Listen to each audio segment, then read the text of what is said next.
মৃন্ময়ের প্রশ্নে কিছুটা অপ্রস্তুত হলেও নিজেকে সামলে নিল রোজা। আকাশের দিকে তাকিয়ে হাত দিয়ে বৃষ্টি ধরার চেষ্টা করতে করতে বলে উঠল, আমি তো উড়ন্ত চিল। আমার এসব বন্ধ কাঁচায় আবদ্ধ হওয়া ভালো লাগে না নায়ক সাহেব। আমি সিনেমায় মনোযোগী হতে পারি না, তাই কখনো হাঁ করে তাকিয়ে থাকাটাও হয়ে ওঠেনি। তবে বান্ধবীদের হাঁ হয়ে থাকা মুখটা চোখে পড়েছে বহুবার। কথাটা বলেই ঘাড় ঘুরিয়ে মৃন্ময়ের দিকে তাকালো রোজা।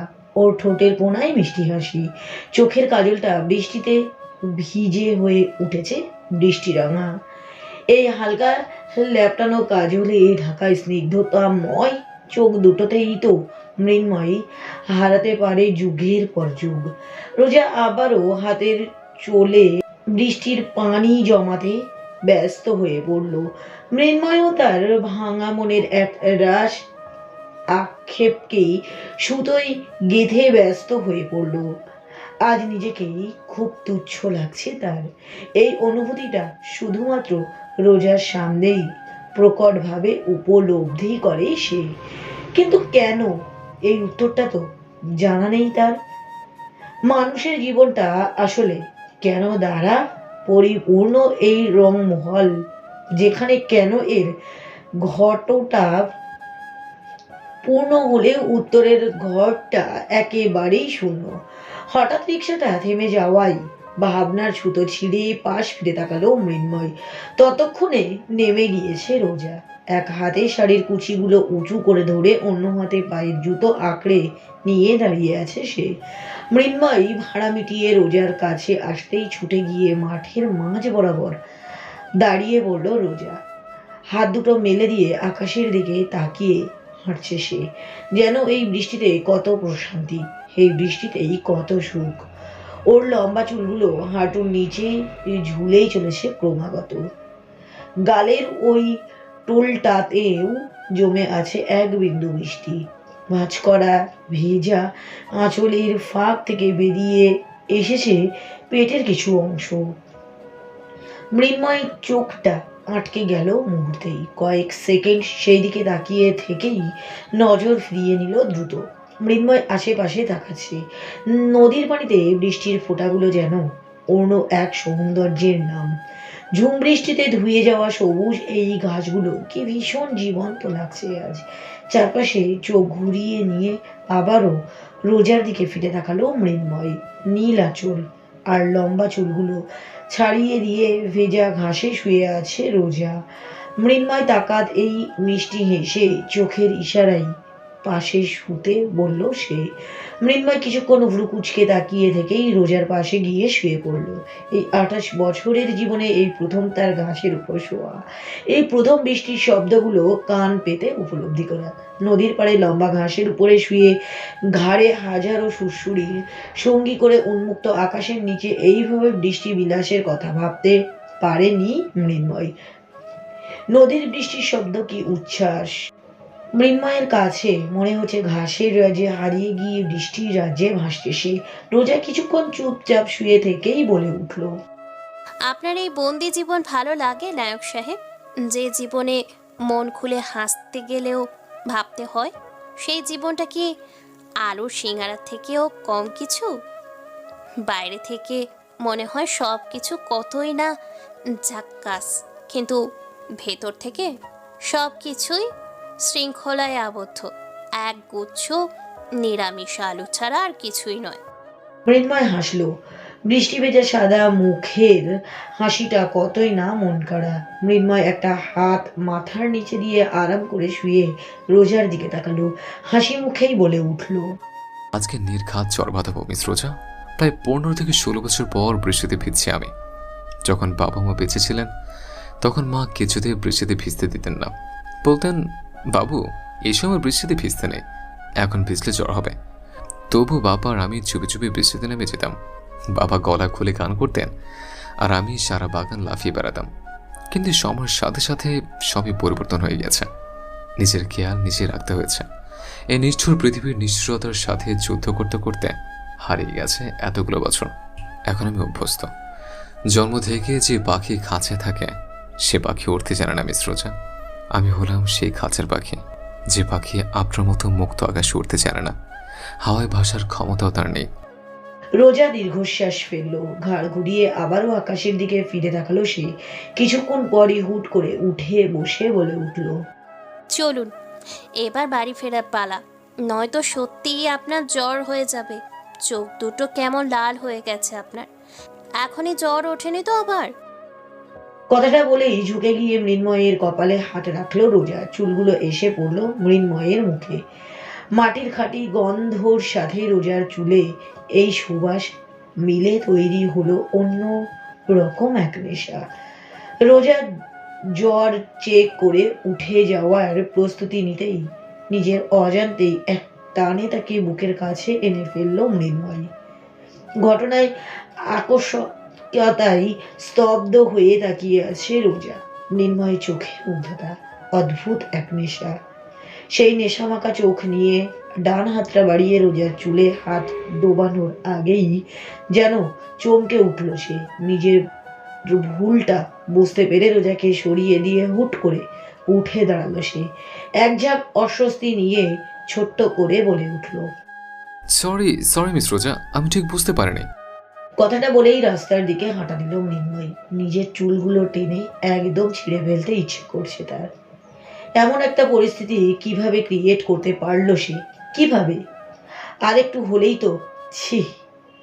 আর ভাবতে পারছে না মৃন্ময়। রোজা নিশ্চয়ই খুব বাজে ছেলে ভাবছে তাকে। রোজা কিছুক্ষণ স্থির দৃষ্টিতে মৃন্ময়ের যাওয়ার দিকে তাকিয়ে থেকেই উঠে দাঁড়ালো। ধীর পায়ে হেঁটে চলল মৃন্ময় এর পিছু পিছু। তার মাথাতেও ঘুরছে হাজারো প্রশ্ন, হাজারো কথা। কাল রাতে বাড়ি ফিরেই ঘুমিয়ে পড়েছিল আরু। দারুণ একটা ঘুম হয়েছিল কাল, যাকে বলে নির্ভেজাল ঘুম।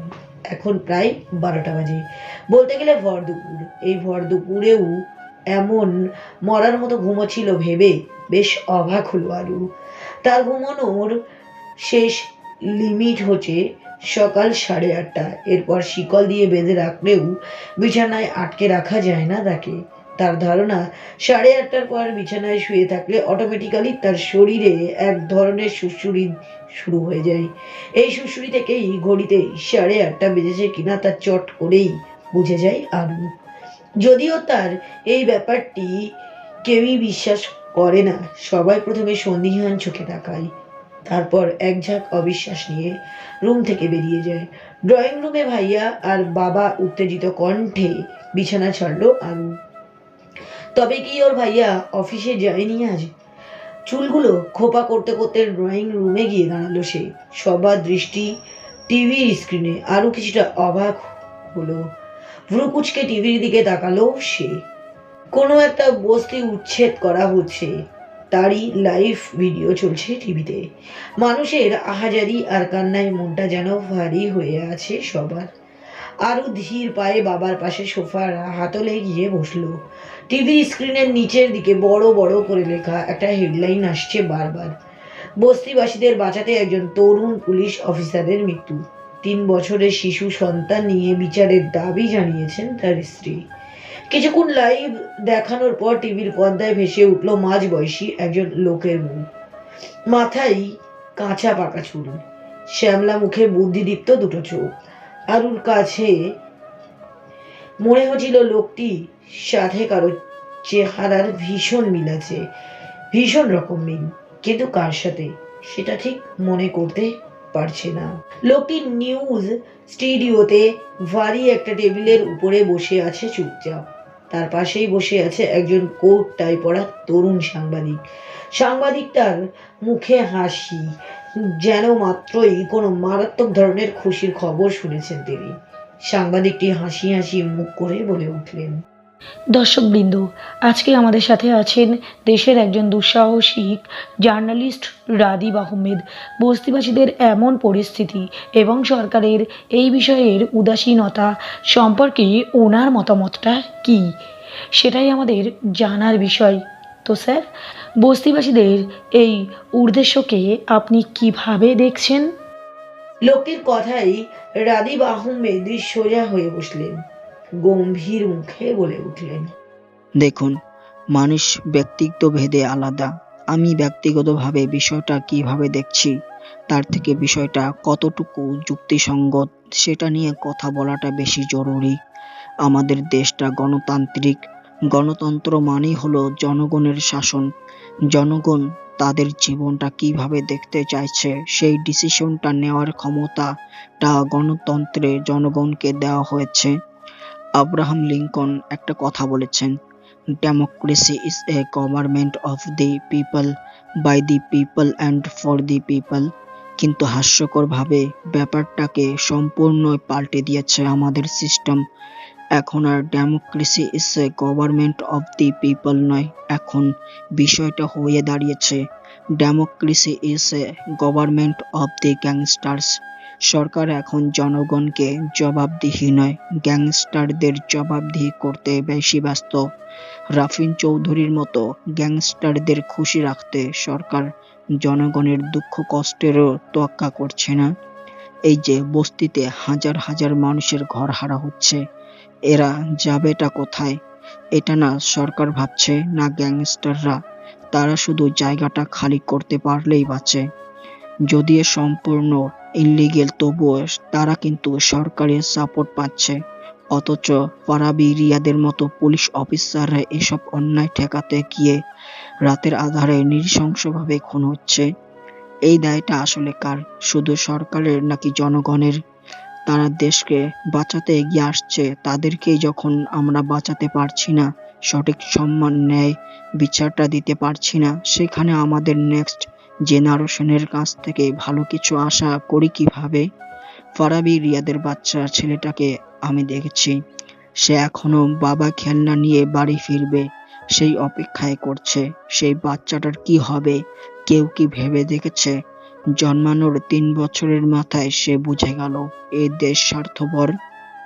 এতটুকু দেখেই উঠে দাঁড়ালো আর চুপচাপ রুমে গিয়ে দরজা লাগালো সে। রাদীপের মুখে রাফিন চৌধুরী নামটা শুনেই বুকটা কেঁপে উঠলো তার। বস্তির এতগুলো মানুষকে এভাবে দারুণ যন্ত্রণা দিতে পারছে রাফিন, আর এই ছোট্ট বাচ্চাটা? সিনেমার ভিলেন নামক হিরো তো এমন হয় না। তারা তো খারাপ লোকদের ছাড়া কারো কোনো ক্ষতি করে না। তাহলে কি রাফিন হিরো নয়? সে কি সত্যি ভয়ানক ভিলেন? আরও কি ভুল ছিল তবে? এত বড় ভুল? রাফিনকে তো এর জবাব দিতেই হবে। সত্যিই কি এমনটা করেছে সে, নাকি আর বানানো তথ্য সব? কথাটা ভেবেই জামাটা ছেড়ে কাউকে কিছু না বলে চুপচাপ বেরিয়ে গেল আরু। রাফিনকে কোথায় পাবে জানা নেই তার, কিন্তু উত্তর যে তার চাই চাই। রাস্তায় দাঁড়িয়ে কোথায় যাওয়া যায় তা ভাবছে আরু। হঠাৎ কি মনে করে একটা রিক্সা ডাকলো সে। রিক্সাওয়ালা গন্তব্য জিজ্ঞেস করতেই বলে উঠল, শহরের থেকে একটু বাইরে একটা বস্তি উচ্ছেদ চলছে, ওখানেই যাব, যাবেন? ওখানে তো গন্ডগোল চলে আফা, রিক্স আছে। থাকুক রিস্ক, আপনি না হয় কিছুটা দূরেই নামিয়ে দিবেন আমায়, ডাবল ভাড়া দেব, চলুন না প্লিজ। রিক্সাওয়ালা রাজি হলো। আরুকে নিয়ে ছুটে চলল এক ভয়ানক গন্তব্যে। এই গন্তব্যটা যে তার জীবনের কত বড় পরিবর্তন আনতে চলেছে, এই মনটাকে কতগুলো টুকরোতে ভাগ করতে চলেছে, আদেও জানা নেই আরুর। নিয়তি তাকে কোথায় নিয়ে ঠেকাবে কি জানে। বিকেল 3টে বাজে। একটু আগেই মৃন্ময়ের বাড়িতে ঢুকেছে রোজা। আজ সে হৃদের জন্য হাফ ডেতেই ছুটি নিয়েছিল, যার সবটাই মৃন্ময়ের সাথে কাটাতে হয়েছে তাকে। বাসায় গিয়ে ড্রেস চেঞ্জ করে সোজা রোজার থেকে এলিনা হয়ে কাজে ফিরেছে সে। তীর্থ জানিয়েছে মৃন্ময় আজ বাড়িতেই আছে, এখনো বের হতে দেখা যায়নি তাকে। এলিনা বাড়িতে ঢুকতেই সোহেল মৃন্ময়ের জন্য 1 কাপ কফি পাঠাতে বলে গেল। যাওয়ার আগে বারবার বলে গেল কফিটা যেন কোনো কাজের লোক নয়, সে নিজে নিয়ে যায়। রোজা বুঝতে পারছে না এমন একটা রিকোয়েস্টের কারণ কি। মৃন্ময় কি তাকে সন্দেহ করছে? তাকে কি কাজ থেকে ভালো করে পরীক্ষা করার জন্যই এই বাহানা? কথাগুলো ভাবতে ভাবতে নিজের নার্ভ স্টেশনটাকে দূরে সরিয়ে মৃন্ময়ের ঘরের দিকে হাঁটা দিল রোজা। দরজার কাছাকাছি আসতেই মৃন্ময়ের কণ্ঠ কানে এলো, সাথে সাথেই কান খাড়া করলো রোজা। টেবিলে 10 লক্ষ টাকার একটা চেক আছে সোহেল, টেক ইট। ওই টাকা দিয়ে বস্তির মানুষগুলো খাওয়া দাওয়ার ব্যবস্থা করো, এতে না হলে আমাকে জানিও। সোহেল অবাক হয়ে তাকিয়ে আছে। মৃন্ময় এই সব দয়াময় কাণ্ড দেখলেই চরম বিরক্তি লাগে তার। যেখানে সরকারেরই মাথা ঘামাচ্ছে না, সেখানে যেচে এতগুলো টাকা খরচ করার আদেও কোনো মানে আছে কি? আজব তো। নিজের বিরক্তির ভাবটা কোনো রকম দমন করেই বলে উঠল সোহেল। স্যার, বলছি কি, কি দরকার? সরকার যেখানে চোখও দিচ্ছে না, সেখানে এতগুলো টাকা খরচ করার মানে কি স্যার? স্যার, মানে কিছু না সোহেল, আবার অনেক কিছু। সরকার নজর দিচ্ছে না, তাই আমাদের নজর দিতে হবে। হয়তো দরিদ্র মানুষগুলো তো এইভাবে চোখের সামনে মরে যেতে পারে না। আমার যখন আছে তখন দিতে তো সমস্যা নেই। সোহেল এবার মাথা নিচু করে দাঁড়ালো। মৃন্ময় প্রতি মারাত্মক রাগ লাগছে তার, তবু শান্ত স্বরে বলে উঠল। স্যার, উচ্ছেদের কাজটা রাফিন চৌধুরীর লোকেরা করছে। ওদের সাথে জড়ালে আপনার বিপদ বাড়তে পারে স্যার। স্যার, মৃন্ময় এবার ভ্রু কুচকে তাকালো। সোহেলের গালে ঠাস করে একটা চড় লাগাতে ইচ্ছে করছে তার। নিজের ইচ্ছেটাকে প্রশ্রয় না দিয়ে মাথা ঠান্ডা রেখেই বলে উঠল সে। রাফিন চৌধুরীকে আমি ভয় পাই না সোহেল, তোমাকে যা করতে বলেছি তাই করো, আমারটা না আমি বুঝে নেব। আর শোনো, আমি স্টুডিওতে যাচ্ছি, আধা ঘন্টার মধ্যে মনির রাহানের বাড়ি থেকে স্ক্রিপ্টটা যেন পেয়ে যাই আমি। কারেক্ট? কথাটা বলেই বেরিয়ে গেল মৃন্ময়। দরজার বাইরে রোজাকে দাঁড়িয়ে থাকতে দেখে ভ্রু কুচকে তাকালো সে। হাতে কফির দিকে চোখ রেখে বলে উঠল। কফি নিয়ে দরজায় দাঁড়িয়ে থাকলে তা নিশ্চয় আমার পর্যন্ত পৌঁছবে না মিস এলেনা। নিজের কাজটা সিনসিয়ারলি করাটাই বেশ পছন্দ করি আমি। কথাটা বলে এক সেকেন্ডও দাঁড়ায়নি মৃন্ময়। মৃন্ময়ের পেছন পেছন মুখ কালো করে বেরিয়ে গেল সোহেলও। রোজা কিছুক্ষণ চুপচাপ দাঁড়িয়ে থেকেই কফির কাপটা ফ্লাওয়ার ভাসের পাশে রাখলো। ঘড়িটা একবার দেখে নিয়েই দোতলার 3 নম্বর রুমটার দিকে এগিয়ে গেল। 3 তলার ঝটপট খুলে ভিতরে ঢুকে গেল সে। ঘড়িতে 3:20 বাজে, তার মানে তার হাতে আছে মাত্র 1 ঘন্টা 40 মিনিট। এর মাঝেই যা করার করতে হবে তাকে। দরজাটা ভিতর থেকে চাপিয়ে দিয়ে পিছন ফিরে তাকাতেই দেয়ালে বড় ফ্রেমে একটা ফ্যামিলি ফটো চোখে পড়ল তার। রোজা তীক্ষ্ণ দৃষ্টিতে ফটোটির দিকে তাকিয়ে আছে। বাগান এর কোনো একটা কোণার মিস্টার আরি আর কোলে হাসি মুখে বসে আছে একটি বাচ্চা ছেলে। ছেলেটির হাতে একটা পাকা আম। ছেলেটি নিশ্চয়ই মৃন্ময়। মিস্টার আরি আর মুখটাও হাসি হাসি, আর দৃষ্টি কোলে বসে থাকা বাচ্চা ছেলেটির দিকে। পেছন থেকে মিস্টার আরি আর গলা জড়িয়ে ধরে মিষ্টি হেসে বাচ্চাটির দিকে তাকিয়ে আছেন অসম্ভব রূপবতী একজন মহিলা। রোজা মুহূর্তেই বুঝতে পারল মহিলাটি মৃন্ময়ের মা।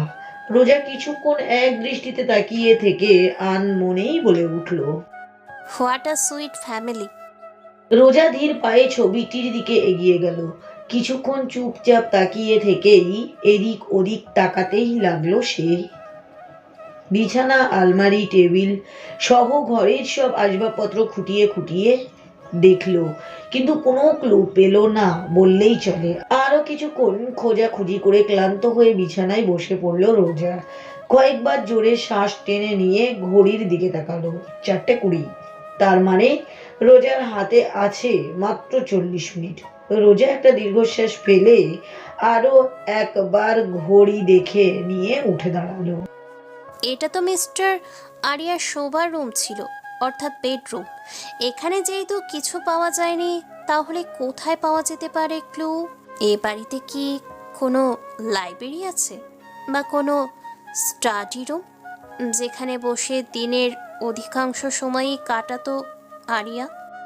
রোজা এসব ভেবেই রুম থেকে বেরিয়ে এসে খুব সাবধানে তালা লাগালো। তারপর এগিয়ে গেল পরের রুমটির দিকে। দরজাটা খুলে ভিতরে উকি দিতেই বুঝতে পারলো এটাও একটা বেডরুম।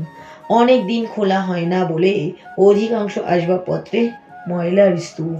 রোজা এটা সেটা নেড়ে বুঝলো এখানে কোনো ক্লু পাওয়া সম্ভব নেই বললেই চলে। তবুও এদিক সেদিক খোঁজাখুঁজি করে যখন ক্লান্ত হয়ে দাঁড়ালো, তখনই কানে লাগলো ব্লুটুথটি থেকে ভেসে এলো তীর্থের কণ্ঠ। Time is over, Roja. Back to your character. Fast. রোজা তাড়াহুড়ো করে রুম থেকে বেরিয়ে এলো, দরজায় তালা ঝুলিয়ে নেমে গেল নিচে। সার্ভেন্টদের কারোরই অনুমতি ছাড়া উপরে যাওয়ার পারমিশন নেই। রোজা নিচে নেমে জামা কাপড়গুলো একটু ভালো করে ঝেড়ে নিয়েই টেবিলে থেকে একটা গ্লাস তুলে নিল হাতে।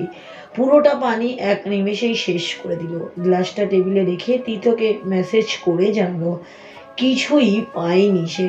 মেসেজটা দেখে একটা দীর্ঘশ্বাস ফেললো তীর্থ। কে জানে কবে কিছু একটা হাতে আসবে তাদের, যা তাদের বলে দিবে এরপর কি করতে হবে তাদের। বস্তির সামনে রাস্তায় দাঁড়িয়ে আছে আর দূর থেকে হাজারো মানুষ এর আহাজারি কানে আসছে তার। আরো জোরে একটা নিঃশ্বাস ছেড়ে বস্তির দিকে এগিয়ে গেল। কিছুটা এগোতেই একটা বাচ্চাকে চোখে পড়ল তার। বয়স বড় জোর 1.5 থেকে 2 বছর। মায়ের পাশে বসে কাঁদছে সে। বাচ্চাটির কপালে আঁচল চেপে বসে আছেন।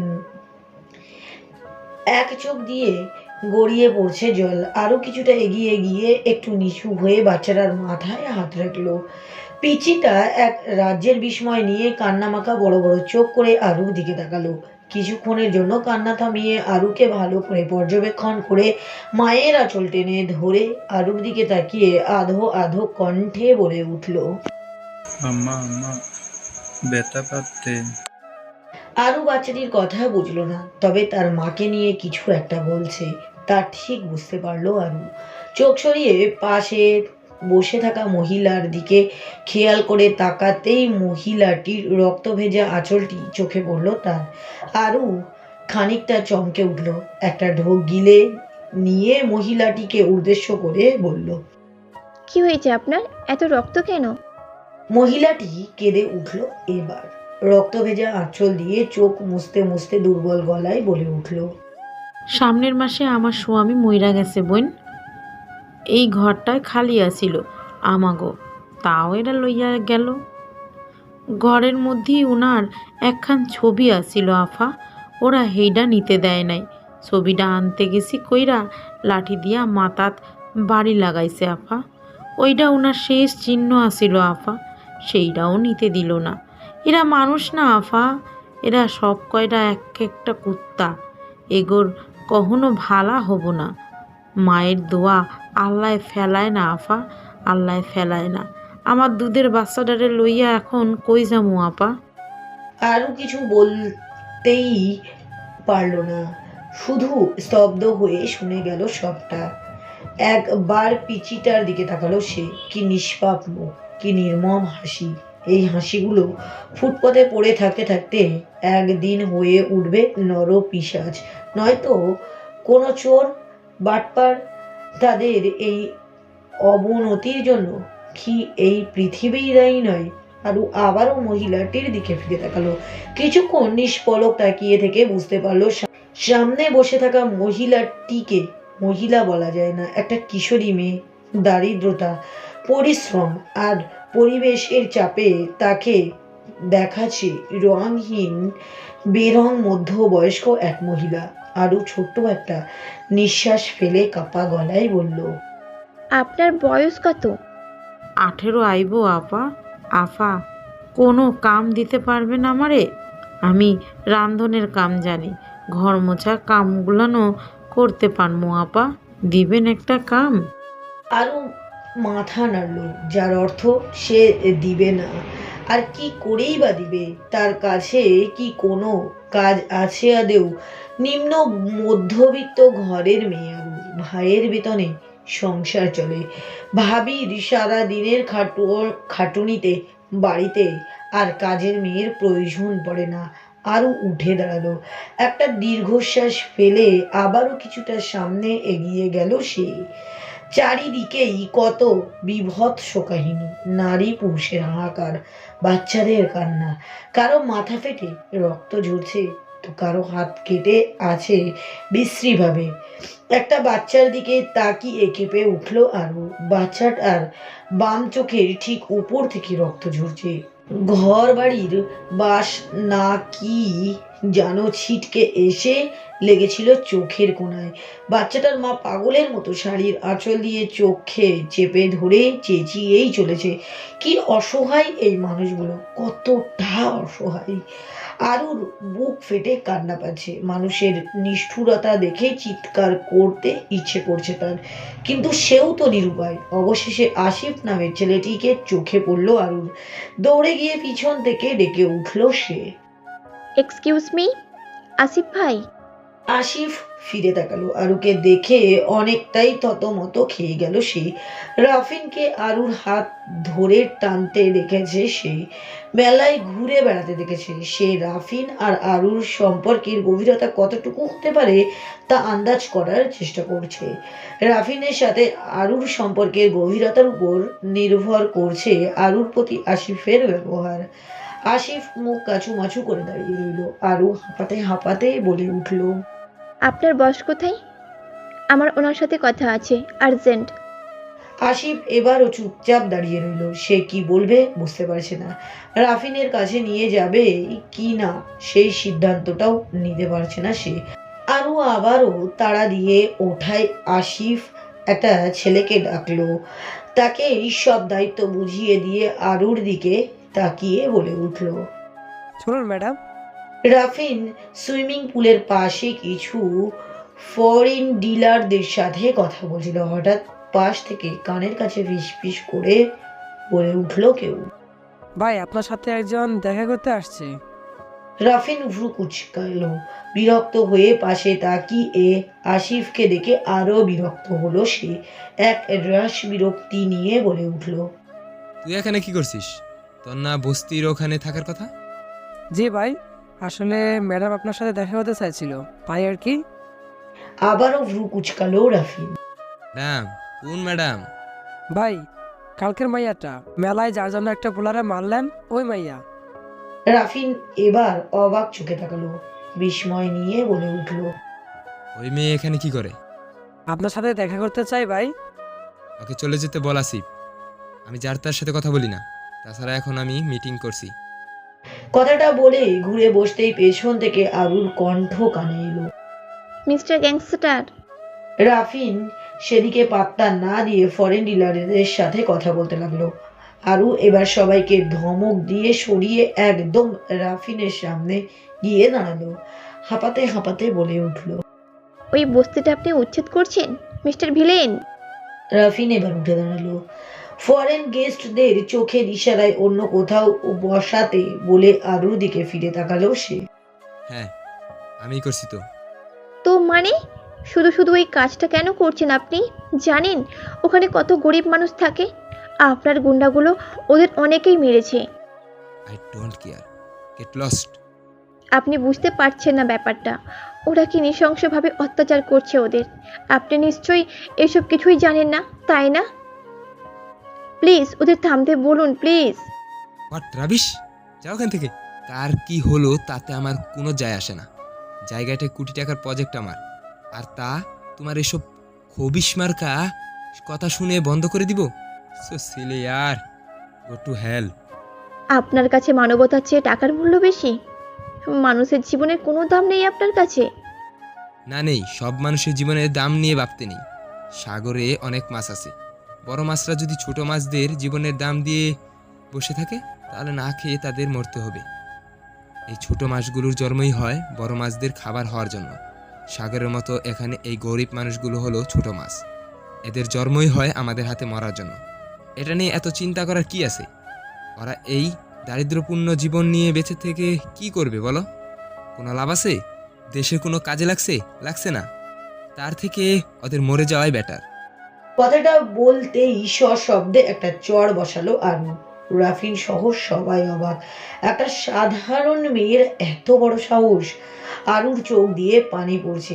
এক পা করে পেছাচ্ছে সে। I was wrong, Mr. Rafin Choudhury. I was wrong. You are not a villain, you are a monster. আমি বুঝতে পারিনি সিনেমার রিয়েলিটি এক হয় না। সিনেমার মতো জীবনগুলো এতটা সুন্দর হয় না। সব ভিলেনের পেছনে একজন হিরো থাকে না।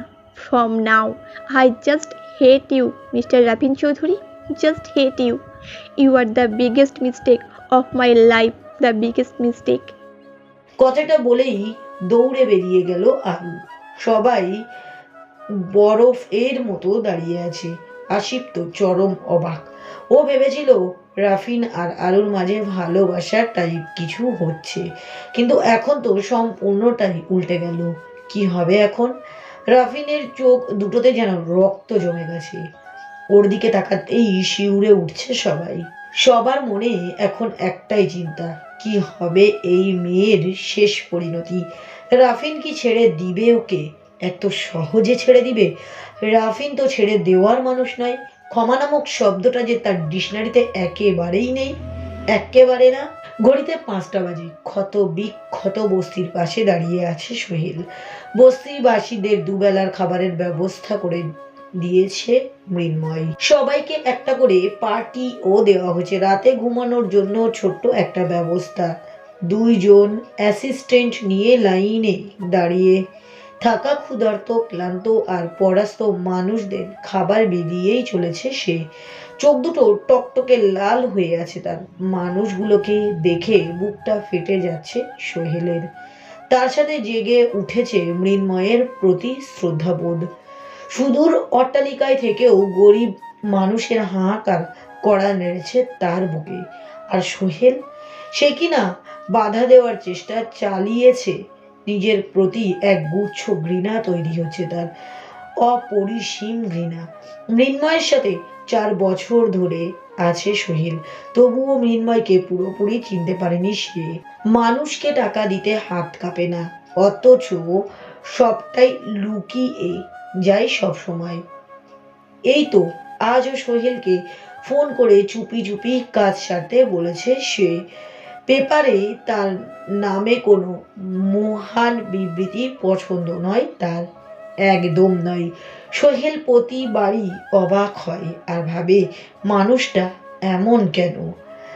যেখানে মানুষ নিজের ঢোল নিজে পেটাতে ব্যস্ত, সেখানে মৃন্ময় যে কি চাই আর কি চায় না এখনো বুঝে উঠতে পারেনি সোহেল। মৃন্ময়কে আস্ত এক ধাঁধার মতো লাগে তার, যে ধাঁধাটা কখনো কোনো সমাধান থাকে না। হয়তো থাকে, কিন্তু কেউ তা খুঁজতেই পায় না।